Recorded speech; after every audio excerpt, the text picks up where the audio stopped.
Yo, what's going on, everybody? My name's Cast. Welcome back to another episode of Fullmetal Alchemist Brotherhood. This time we're on episode 61. So in the last episode...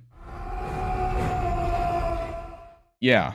So obviously we left off on quite the cliffhanger. Father seemingly reached out to God, grabbed God, and absorbed God, as well as the souls of everybody in Amestris to form a giant or just another really powerful Philosopher's Stone, including all of our human sacrifice candidates, apparently. I mean, literally everybody just died. So either something is going to happen, or this is going to be 3 episodes of Father just chilling with godlike powers, which I don't think will be the case, so something will most likely happen.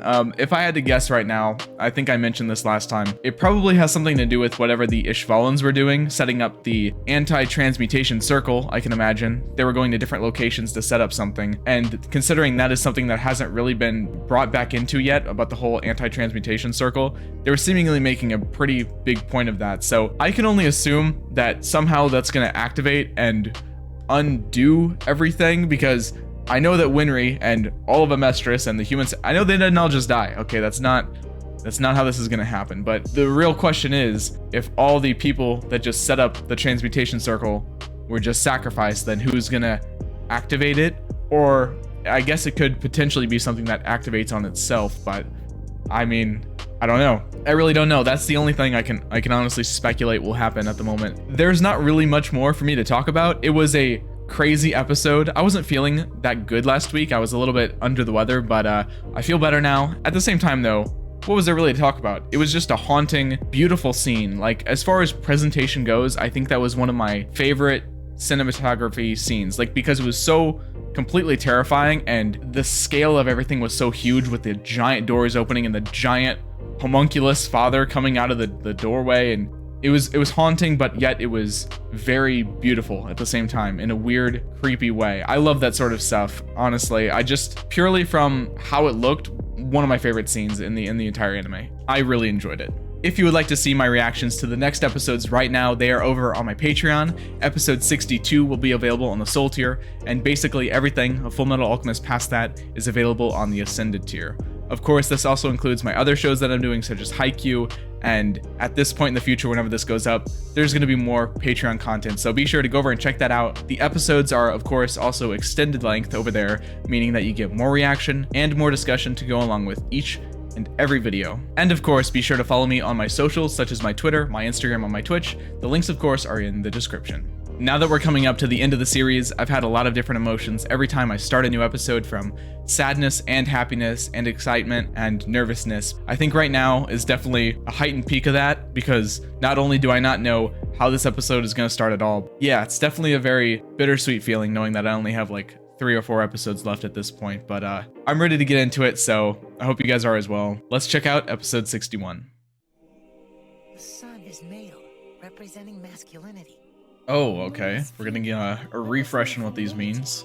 When the sun and the moon overlap, then the 2 genders become one. In other words, the union represents a perfect being. So then what's a perfect being? Does that mean immortality? Or maybe something even greater. Like God? Greater than that? Maybe? No, maybe God or something. I think that's what Father is thinking as well. Yes, I will no longer be bound to you or your consequences. This is insane imagery. I love it. What is gonna become of Father once this happens? I had some theories. Will Father still remain the Father we know, or will he change entirely? The haunting quietness of it. Almost peaceful. It's so dark, so eerie. I'm holding out hope though. Like, something's gonna happen. They're still alive. The human sacrifices are still alive somehow. You have done well, my faithful sacrifices. Oh. Father got a new look? You actually did it? Yes. I have done what I set out to do. Acquire God.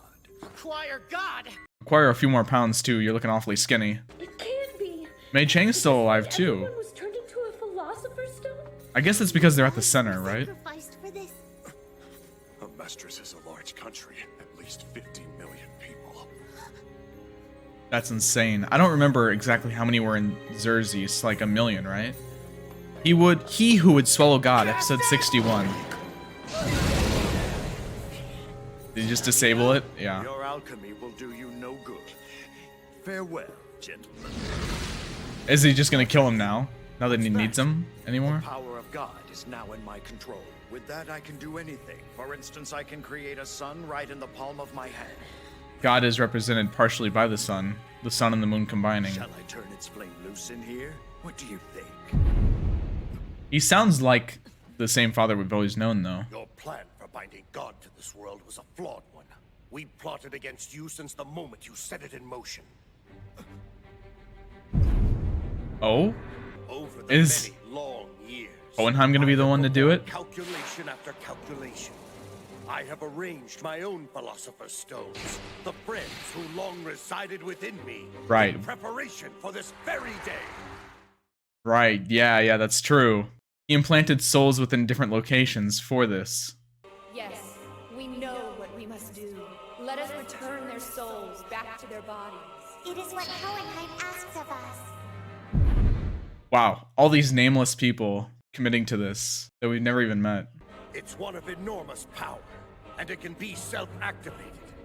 Even if something should happen to incapacitate me. Okay, yeah, because the souls Shadow, cast individual over wills, by right? the eclipse. Oh! Now, Hohenheim! Oh, that's... Whoa, okay. Well, the shadow is the circle. It's time you remember your place, wolf in the flesh! Alright, this is like the final actual showdown. And the father is robbed of all these souls, then he becomes significantly weaker, right? He could probably be beaten a lot easier. Is it... Alright, Hohenheim. Okay.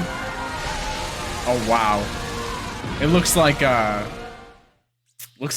greed, like, you know, the visualization we've got of Ling and Greed. Wow.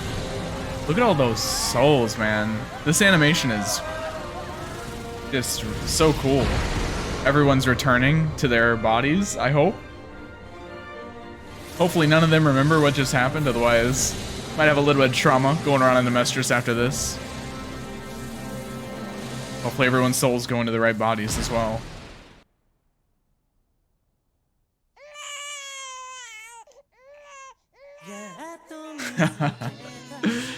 Okay. Oh, man. Oh, that just hit a little bit different right there, I tell you. Wish I wouldn't have to mute this for YouTube, but... Not gonna be looking so good now, Father, maybe. And with nothing more than the souls of the Xerxians he already had, I doubt he can continue to control that which he calls God. Oh, is God gonna start to, like, reject him from the inside out or something? There are more! 1 billion humans I can draw energy from! Careful with your hands, Izumi. Reese is gonna get jealous. Oh man, I love this, man. This is so... It's powerful. His godhood did not last long.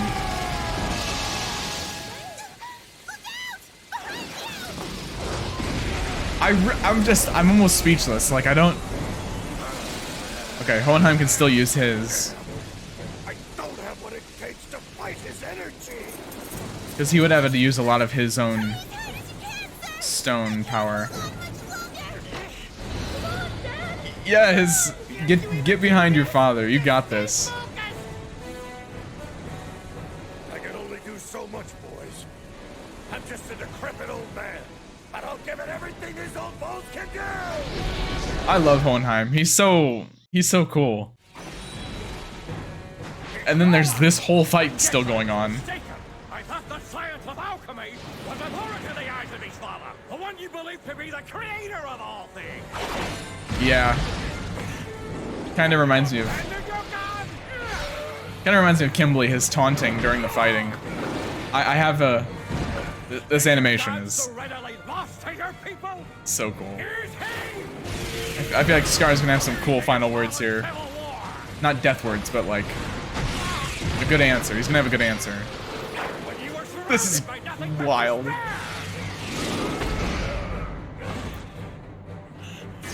Surely somewhere in the darkest depths of your heart, you began to believe that there was no God in this world at all! Oh! Whoa, did he just lose his hands?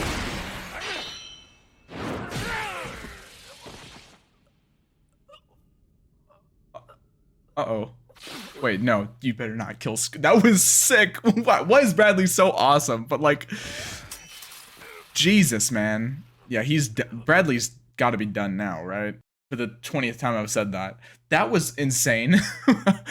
I myself have never believed in faith or God. If they exist, perhaps this is their way of divine justice and providence. So much just happened that I want to talk about. Any last words you'd like to say? None. Such a sad life. Tell me, Bradley. It is, though. Was there It was sad. anyone who you loved? Any friends? Your wife? My wife. He did love his Are you wife. saying you have nothing? No message for her? My wife understands. She is the woman that I chose to live by my side. There are no more words that need to pass between us now. That's Oh, what it means to be the wife of the Führer. it's kind of sad. Spent all your time asking useless questions and lost your opportunity for vengeance. What a shame. Wow, it's like all the life energies just left him. I lived my life by forever following the path that had been set for me. Thanks to the idiosyncrasies of humanity, it was, at least, a life worth living for. And maybe even a life worth dying for. Wow, that's his final words? Whoa, oh my god, wait. Hold on, this is happening too fast. I've got so many mixed emotions right now. Please give me a second for the show, please. Are you all right? I've got so much to talk about. That was such a good scene. I love Bradley's last words. I'm shocked. I'm honestly shocked. I cannot lie. The hatred within me has not perished. And yet I'm about to help a mistress, the very object of my hatred. Yep. Yes, you sure are. Positive streams and negative streams. Thanks to the life I've lived, I carry both within me. I wonder which way I will flow. Oh wow, that's such a good line too. What's going on with this show? Can you stop for a second? Wow. It's gonna be Scar to be the one that actually. It's coming! Alright. In a second. I don't want to interrupt this, but.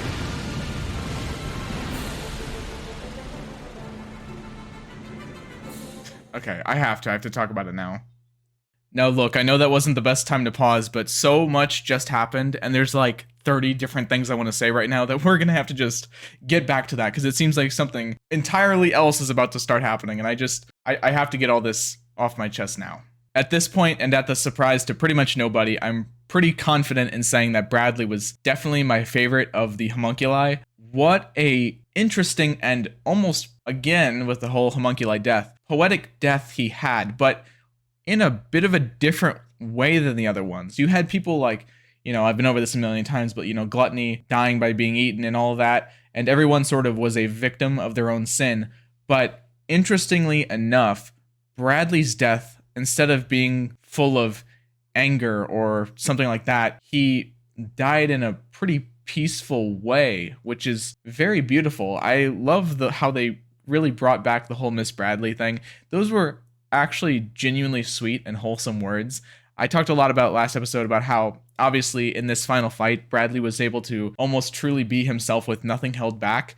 And I think it really showed. And I think every word he spoke at the very end here was from the heart. And I think that's why it means even more, because despite his entire life being controlled by somebody else, his entire path being decided, him having to repress this wrath that he's been afflicted with, and yet in the very end, despite all of that, despite his disgust with humanity, despite the entire series being, you know, almost on the edge of overflowing with this anger and having to play this cool face, he said, you know, even despite all that, this was a life that was even worth living.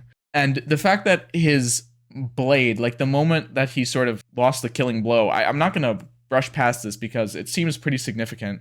There had to be a reason this happened. It was like the eclipse was ending. The sun shone out through behind the moon, reflected off of his sword blade, and like blinded him for a second. And that's how Scar could get in the shot, which now that I think about it, it's almost like God himself was striking him down, or I don't know. I don't really know how to. I just remember thinking back now. This is so many episodes. It was episode like 30 maybe. Whenever it was shown Bradley was speaking to the Ishvalan elder during the war, he gave this whole speech about how banal God was, in the sense that, like, you know, if God is out there and God is watching over all of us, then why hasn't God striked me down yet? Why isn't he helping you? Why is he allowing me to do what I'm doing? And if the sun and the moon represent God, it almost seems like they kind of just work together in that one moment to strike him down, which, you know, maybe that's a bit of a reach, but it kind of made me think of that, because it was almost like the universe itself played into that moment of fate to allow Scar and Ishvalan to have that attack on him, to really finish it off, which that whole thing in itself with the Ishvalans is a whole other thing I want to talk about. I'm going to talk about that in just a second. Let me finish this part about Bradley first.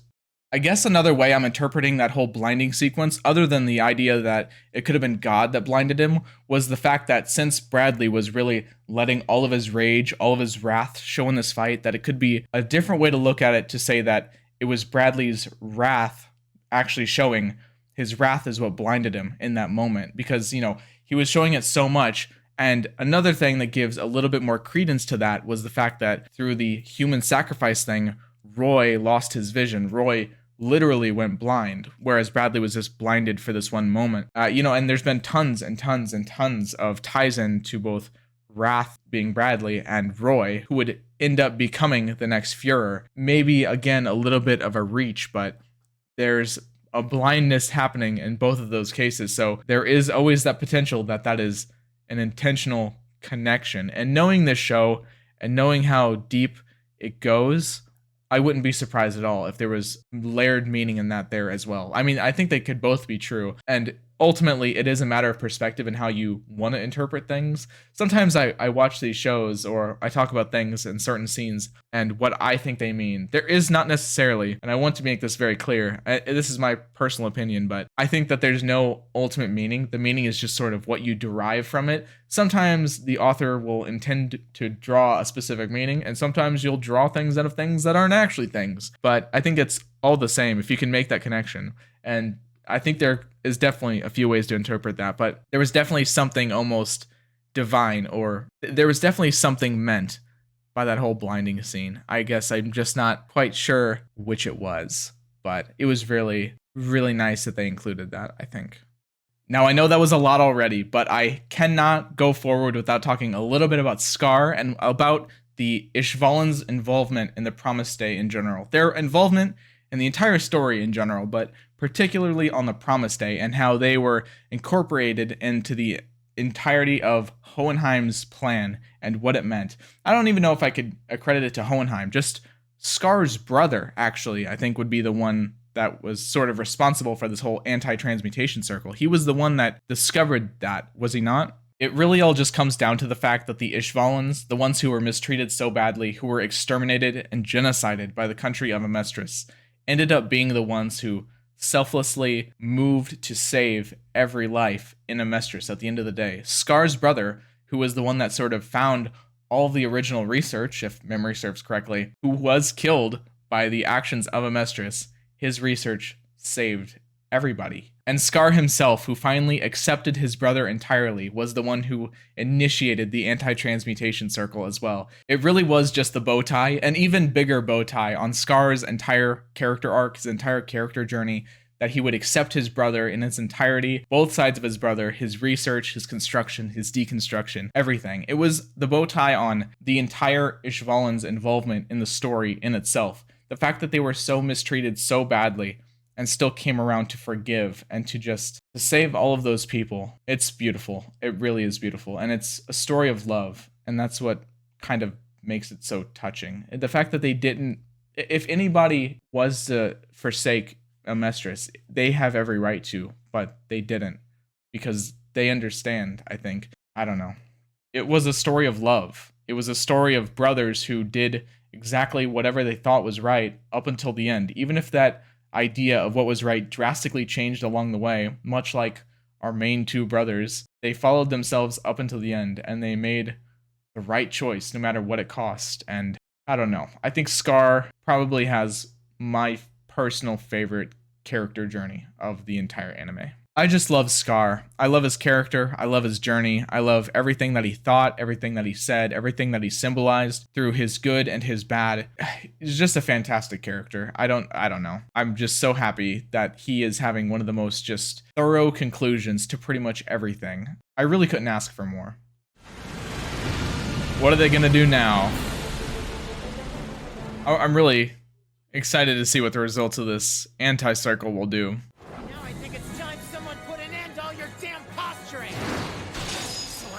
Take you down and the truth along with you. All right, let's do it, Ed. Fullmetal Alchemist. And the fact that Scar and Scar's brother are really nameless characters in a lot of way, especially crazy. Oh, hey, that looks like that.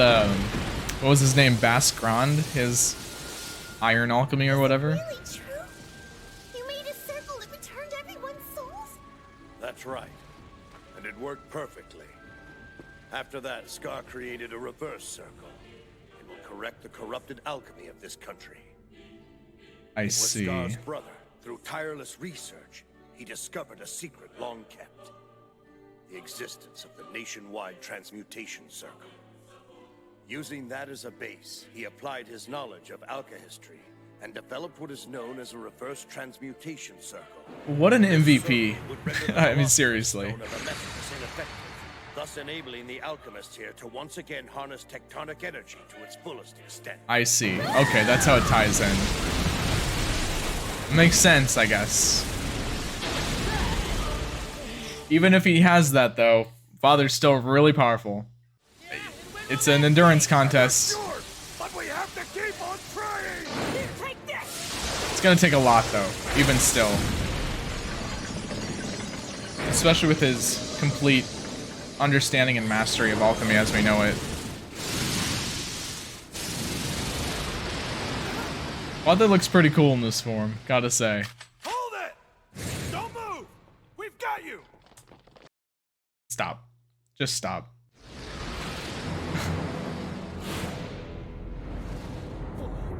Better be careful. Okay, I guess it didn't matter.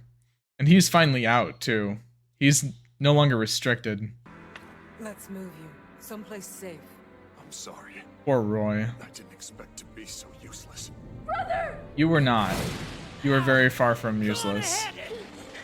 Seems our friend here still wants me to stick around. Come on, Al, let's go. Don't let that thing beat you, Ed. Right! I don't know if I've ever really talked about it, but I really love how Salim, the sin of pride, is a child. Aw. An arrogant child is almost the perfect personification of the sin of pride, really. We still have some business we need to finish up above. We'll be seeing you. Colonel, are you injured? What's wrong? Oh, she doesn't know. Oh, that sucks. How are your injuries? Oh, and he still cares about her first. Just worry about yourself for once. Your eyes. Lieutenant, can you still fight? Yes, sir. Of course she can. She got her throat slit, and she's still ready to fight. So he should just be a good boy like you and do everything his father tells him, is that it? Do you need to ask such a ridiculous question? It's only natural we should want to obey our father, no matter the order. You're the one who's ridiculous. Only natural, huh? So it's natural to be a brainwashed punk who doesn't even try to think for himself? But, like, he is father at the same time, so there is no thinking for yourself, not really. I am not a puny weakling like you are. I am one of the homunculi! What do you know, human? Oh, that's kind of cool. Poor Ed, he's just get hurt so much.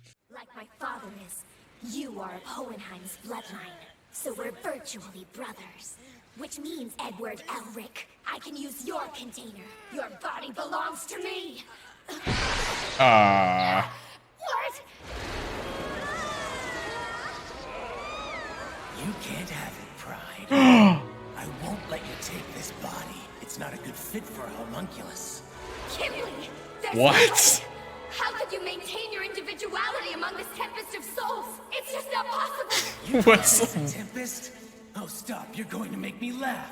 The bitterness that all of these voices contain soothes me like a lullaby. Of course it does. You speak of your precious pride, that quality for which you were named. But then you suddenly find yourself in grave danger, and you seek to escape into the body of a human, the lower life form you so despise. Oh. Yeah. Disgrace. It really violates his own convictions. Kimblee hates hypocrites, that's true. Oh! He'll kill me! If you think that, then you still don't understand Edward Elric. Oh. Wow, that's nice, actually. Impossible! He's turned himself into a philosopher's stone and now he's forcing his way inside me? What? You are mine! Stop this! Stop this! Please stop!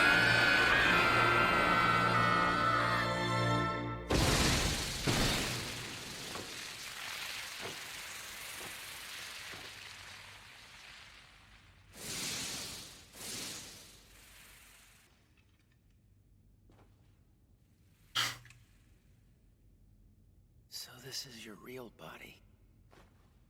What? Once this is all over, I'm gonna have to apologize to Mrs. Bradley. You can wait right there, you foolish boy.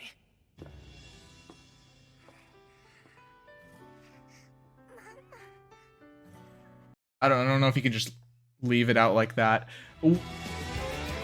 What was that whole in?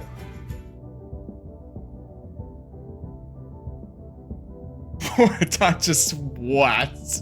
Okay. Okay, dude, like, hold on. I'm so overwhelmed, man. This show never gives me a break, but like that was extra bad. I think I need to watch that again. I need to watch that again. I really do. So let me get this straight. Father affixed his sin of pride unto what was essentially just a fetus, and the fetus sort of remained in that state for a long time and lived as Selim. Selim, as we knew him, wasn't really a person at all, but he did have a person inside of him, just a fetus. And Edward turned himself into a philosopher's stone to basically reach inside of Selim's philosopher's stone to pull out the soul and the body of the actual Selim, right? And he basically extracted that specifically from the philosopher's stone, as well as the body itself of Selim. So now what remains is the actual body of Selim. That is, oh, there's like a decent chance I have what I just said is just completely wrong. I watched it back, but like, you know, I was having this whole moment where I was so absorbed in everything that was happening with Kimblee. The fact that Kimblee came back is something I didn't expect really at all. I mean, it kind of makes sense because I had almost similar feelings that I had with Bradley when Kimblee died. I sort of said, well, is that it? Are we not going to get anything more final out of Kimblee? Kimblee kind of went out quietly in a way. I think it was really nice. I mean, so just my thoughts on that part.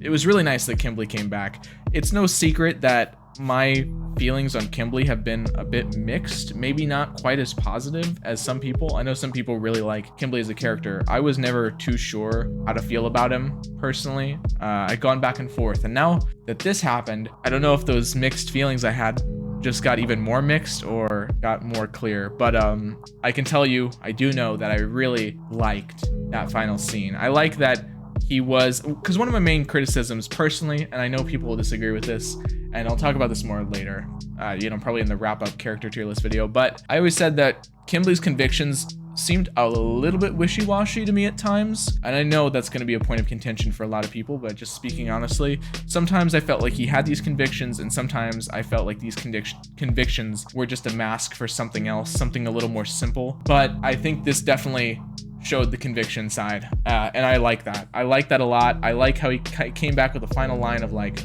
if you think that he'll kill you, then you really just don't know Edward Elric, which is awesome, because Salim himself and his whole thing of being pride is in a way something that Ed battled throughout the series as well. His pride and his ideas. At the start of the series, he was a very prideful, arrogant kid, especially when you think back to episode 3 and his whole talk about how he felt about God, and it could be sort of construed as a bit arrogant and a bit prideful, and I think he's definitely changed a lot as a person. So in some ways it was really nice that the pride that Ed maybe once represented doesn't recognize him anymore. But putting that part aside, Kimblee really, it was probably my favorite Kimblee scene in the entire show, weirdly enough, even though he's like actually dead. The fact that he came back in his white suit and hat, for the record, nice little touch there. Yeah, I mean, I really like that final words of him, but yeah, wow, just that whole final scene with Salim just was a whole mix of emotions to the point where I just didn't even know what to say anymore. I mean, I guess now Mrs. Bradley at least still has a son, considering she would have lost both her husband and her son with all of this. Assuming that that little fetus just laying out in the open on Ed's coat, which he left behind, interestingly enough, that whole staple of who he was, sort of the entire show with that red coat has been left behind. But, you know, assuming that little fetus survives just being laid out in the open like that in the sun, hopefully Miss Bradley will have a son to come home to her once all of this is said and done. A Salim that we never really knew, but at least in the final moments of pride as we knew Salim, it did show both Bradley and his mother, which was again really sweet. I think I mentioned it plenty before, but Miss Bradley really was like the anomaly for both Salim and Bradley.